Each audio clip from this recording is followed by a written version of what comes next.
অস্বাস্থ্যকর পরিবেশে খাবার তৈরি। চট্টগ্রামে সিটি রাজবাড়ী রেস্তোরাঁকে জরিমানা। চট্টগ্রাম মহানগরীর পাঁচলাইশ থানাধীন ২ নং গেট এলাকার পূর্ব নাসিরাবাদে অবস্থিত সিটি রাজবাড়ী রেস্তোরাঁকে ৩০,০০০ টাকা জরিমানা করেছে জেলা প্রশাসনের ভ্রাম্যমাণ আদালত। অস্বাস্থ্যকর পরিবেশে খাবার প্রস্তুত ও পরিবেশন করার অপরাধে এই দণ্ড দেওয়া হয়। গতকাল ১০ জুন বুধবার বিকেল ৫টার সময় চট্টগ্রাম জেলা প্রশাসনের বিজ্ঞ নির্বাহী ম্যাজিস্ট্রেট SM আমিরুল মুস্তাফা এই অভিযান পরিচালনা করেন।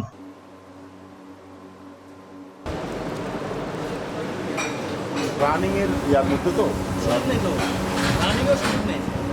সবজির সাথে সবজি থাকে, কাঁচা জিনিসগুলো আলাদা একটা ফ্রিজে থাকে, বুঝবো। আর আপনার যদি রান্না করা জিনিস রাখতে হয় সেটা আলাদা ফ্রিজে থাকে।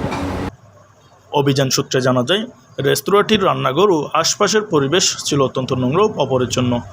ফ্রিজের ভেতরে কোনো নিয়ম না মেনে কাঁচা গরুর মাংস, রুটির তৈরি খামি এবং বিভিন্ন ধরনের সবজি একসাথে স্তূপ করে রাখা হয়েছিল, যা জনস্বাস্থ্যের জন্য চরম ঝুঁকিপূর্ণ।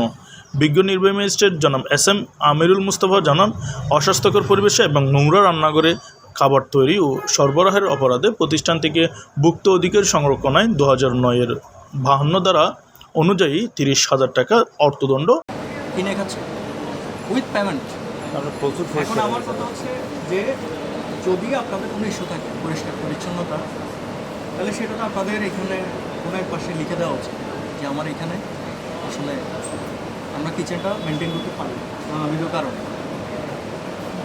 নোংরা খাবার সার্ভ করার থেকে মানুষকে জানানো হবে। আমরা আসলে চেষ্টা করি সর্বোচ্চ বিষয়টি, কারণ আমরা অলরেডি দেখেছি যে এখানে আপনার ফ্রিজ রাখা একেবারে আপনার কাছে, এখানেও পিছনে পোকা, এটা তো আর হচ্ছে একদমও পরিষ্কারভাবে রাখা। রক্ত আছে কেন ফ্রিজের মধ্যে, কেন আমি জিনিসটা পরিষ্কার করে রাখবো না, কিন্তু আমি খাবো আরেকজনকে খাবো, এত নোংরা কেন এগুলো?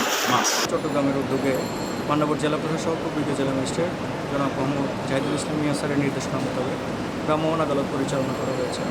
আমরা আজকে রাজবাড়ী রেস্তোরাঁ ২ নম্বর গেটে অবস্থিত একটি প্রতিষ্ঠানে এসেছি। আমরা এখানে কিচেনে বিশেষ করে দেখেছি খুবই নোংরা অপরিষ্কার এবং পোকা, ফ্রিজের খাবারগুলো খুবই অপরিষ্কারভাবে রাখা হয়েছে।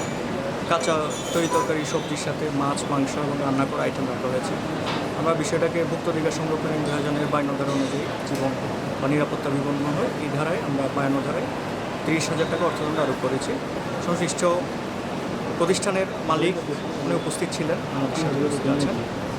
আমরা এখানে লাইসেন্স আপডেট পাইনি, আমরা ওনাদেরকে সতর্ক করেছি এবং ওনারা যেন লাইসেন্স আপডেট করে না, এবং একই সাথে ওনাদের BST সনদবিহীন ওনারা এখানে ডাবের পুডিং সহ অন্যান্য প্যাকেজিং করে বিক্রি করছেন।